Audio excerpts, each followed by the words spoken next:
The words hit me like ice water. I looked up from my menu at O'Sullivan's restaurant in Denver, Colorado. Three college students stood behind my husband, Marcus, blocking our booth with cocky grins plastered across their faces. My name is Eleanor Vance, and at 47, I've learned that appearances can be deceiving. Most people see a petite woman with soft features and assume I'm harmless. They're not entirely wrong. I prefer peace, but 15 years in special forces taught me that sometimes peace has to be defended with strength. Marcus, only 2 years my senior, looked up calmly from his salmon. His salt and pepper hair caught the restaurant's warm lighting. I saw the slight tension in his shoulders, a sign he was assessing the situation. Like me, he'd served, though he'd transitioned to private security consulting 5 years ago. Does he even still work? The tallest one laughed, a kid with bleached hair and a Letterman jacket that screamed fraternity. Or maybe she's his nurse. The second one, shorter but stockier with several piercings, snickered. His breath reeked of cheap beer. The third, Leo, had intelligent eyes that should have known better, but peer pressure makes fools of smart people. Come on, sweetheart. You could do so much better. Ditch the old man and come party with us. A familiar calm settled over me, the same stillness that used to descend before missions in Afghanistan. The training kicked in automatically. Assess the threats, identify exits, protect the asset. In this case, the asset was our peaceful dinner and Marcus's dignity. Have a good evening, gentlemen, I said softly, my voice carrying a quiet authority that made Marcus raise an eyebrow. He knew that tone. Other patrons had started to notice. The manager, a nervous-looking man, hovered near the kitchen door, unsure how to handle drunk college kids. The bleached blonde one, Chad, leaned closer. Come on, don't be like that. We're just being friendly. His hand reached for my shoulder. I saw Marcus's jaw tighten. A cold flicker inside me. Not anger, but certainty. These boys had no idea what they were walking into. The harassment at O'Sullivan's wasn't our first encounter with ageist assumptions. People often stared, making their own conclusions. Gold digger. Midlife crisis. None of them guessed we were two retired Special Forces operators who'd met during a joint training exercise years ago. Ma'am, is everything all right here? The manager finally approached. We're fine, thank you, I replied, maintaining my calm. Chad laughed loudly. See, she's fine. We're all just talking. He moved closer to Marcus. Nothing wrong with that, right, old man? I watched my husband's reaction. His breathing was steady, his hands relaxed, but his eyes had gone cold. He was running the same tactical assessment I was. Neither of us wanted violence, but we were both prepared for it. I bet you were a real tough guy back in the day. Kyle, the one with piercings, said. Probably fought in Vietnam or some ancient war like that. Or Korea, maybe? Leo added with a sneer. The ignorance would have been amusing if it weren't so insulting. Boys, Marcus said quietly, you should probably head back to your friends now. Or what, Grandpa? Chad challenged, puffing out his chest. You gonna fight all three of us? The restaurant had gone silent. I saw a few phones being raised. I placed my napkin on the table and slowly stood. At 5'4" and 120 pounds, I probably looked like I was surrendering. Their grins widened. We'll be leaving now, I said, reaching for my purse. Marcus, are you ready? But as we tried to move, the three of them blocked our path. I don't think so, Chad said, crossing his arms. Your girlfriend and I weren't finished talking. She's my wife, Marcus said, an edge to his voice now. Kyle made an exaggerated, shocked face. Wife? Dude, that's even worse. What's next? Dentures and a glass by the bedside? I'd faced Taliban fighters with better manners than this. We don't want any trouble, I said, my voice firm. That's the problem, Leo chimed in. We're not ready for you to leave. Chad stepped closer to Marcus, their chests almost touching. I think, Chad said loud enough for half the restaurant to hear, this pretty little thing needs to be with someone who can show her a good time. Someone who doesn't need a pill to get the job done. The insult hung in the air. I saw Marcus's face flush with controlled anger. That's when I made my decision. All right, I said, my voice changing completely. If you want to do this the hard way, Let's do it properly outside. Chad's eyes lit up with surprise and delight. Oh, this is getting good. You hear that, boys? Grandma wants to take this outside. As we walked outside, I caught Marcus's eye and gave him a slight nod. He understood immediately. They had no idea what was coming. The Denver evening air was crisp. The three college boys followed us with the swagger of young men who'd never faced real consequences. Perfect, Chad announced. No audience except for the security cameras. Kyle had his phone out. Gotta record this.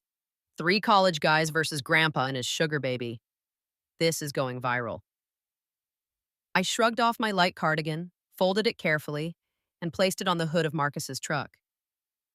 The simple action revealed toned arms and shoulders, evidence of years of training I'd never stopped. Last chance to walk away, Marcus said quietly. No hard feelings. Come on, old man, Leo yelled. You gonna let your wife fight your battles for you? That's embarrassing. I took a deep breath, centering myself. The familiar calm descended. Everything slowed down.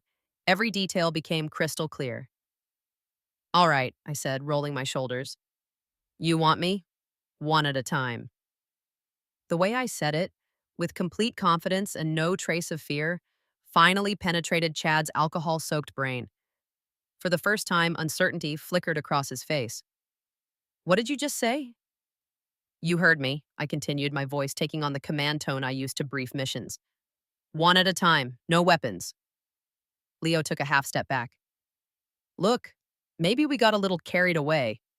Too late for that, I replied, pulling my hair into a ponytail. You followed us out here. You threatened my husband. Let's finish what you started. Chad, seeing his friends waver, felt the need to reassert himself. Fine, I'll put you down quick. He was bigger than me, but his stance told me everything I needed to know about his fighting experience. Absolutely none. Marcus, I called. Would you mind stepping back a bit? This might get messy. Marcus nodded, a faint smile playing on his lips. Chad charged forward with a telegraphed haymaker that wouldn't have landed on a scarecrow. In the half second it took him to throw the punch, I had already decided his fate. Step aside, redirect his momentum, and let physics do the rest. I moved left, caught his extended arm, and used his own force to spin him around. Chad's eyes went wide with shock as he found himself completely off balance. What the z? He started to say, just as I gave him a gentle push toward the large dumpster behind the restaurant. The satisfying crash echoed as Chad disappeared headfirst into a container full of kitchen scraps and rotting food.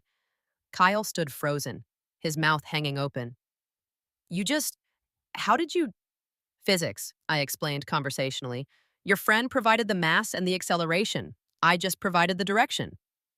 That was a lucky shot, Kyle said, though his voice trembled. Would you like to test that theory? I asked, turning to face him fully. He did CrossFit, he announced. That's nice, I replied. I do combat.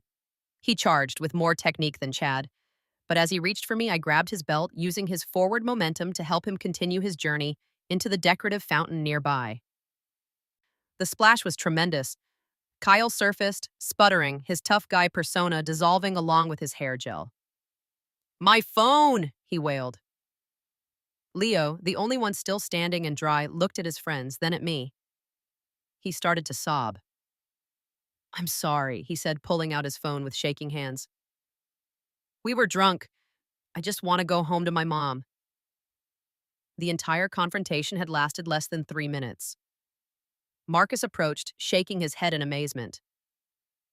15 years in special forces, and you still surprise me. I told them, I said, straightening my blouse. One idiot at a time. The aftermath was even more entertaining.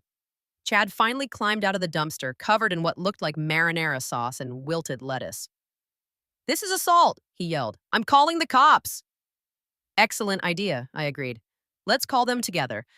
I'm sure they'll be very interested in the security footage of 3 men following a woman into a parking lot. Chad's face went pale. David, the manager, came out. He looked at the chaos, then at the security camera mounted above. Ma'am, did you put this young man in the dumpster?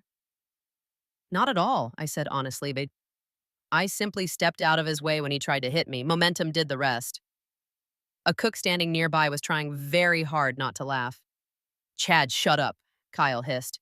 Do you want to explain to the coach why we got arrested for harassment? The reality of consequences was finally sinking in. The perfect ending came when Leo's mother arrived. She was a small, tired looking woman in scrubs. Leo Michael Thompson, she said in the voice that mothers everywhere use when their children have spectacularly disappointed them. What on earth have you done? She turned to me that, Ma'am, I am so sorry. I understand, I replied gently. Boys sometimes make poor choices. As the various cars loaded with their humiliated cargo pulled away, Marcus put his arm around my shoulders. Well, that was more excitement than I expected from dinner. I tried to handle it peacefully, I said. They chose to escalate. David approached us one last time. Ma'am, I have to ask, where did you learn to do that? 15 years, special forces, I said simply. Turns out the training sticks with you. His eyes widened with new respect. Your meal is on the house tonight, he said immediately. On the drive home, a comfortable silence settled between us. As we arrived at our quiet suburban house, Marcus pulled me close. Have I mentioned lately that I am incredibly proud to be your husband? He murmured. Show me, I whispered back. And he did. We spent a wonderful night celebrating not just our love, but the quiet strength that comes from knowing exactly who you are and what you're capable of when the situation demands it. As for the three college students, the footage inevitably leaked online, going viral under the hashtags hashtag instant karma and hashtag wrong woman. They became internet laughingstocks, facing disciplinary action from their university, the mortification of their families, and the relentless mockery of their friends. Sometimes, the most important lessons come not from seeking confrontation, but from being prepared when confrontation finds you. And knowing that true strength lies not in dominating others, but in protecting what matters most with precisely the right amount of force.